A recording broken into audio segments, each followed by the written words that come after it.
اعوذ باللہ من الشیطان الرجیم بسم اللہ الرحمن الرحیم وبہ نستعین وہو خیر ناصر و معین۔ مومنین کرام، السلام علیکم ورحمۃ اللہ وبرکاتہ۔ بد اخلاقی کسے کہا جاتا ہے؟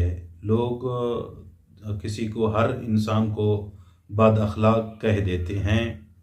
آیا بد اخلاق کی تعریف کیا ہے؟ بد اخلاق کی جو علماء اخلاق ہیں وہ اس طرح تعریف کرتے ہیں کہ جو انسان بری عادات کے ساتھ اور نازیبا عادات کے ساتھ لوگوں کے ساتھ ملتا ہے اور ہر وقت غصے میں رہتا ہے۔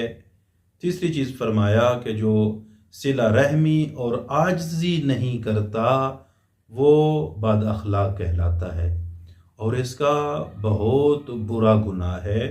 بد اخلاقی کا بہت بڑا گناہ یہ ہے، کہتے ہیں کہ جو انسان بد اخلاق ہوتا ہے تو اس کا ٹھکانہ ہمیشہ کے لیے جہنم ہوتا ہے۔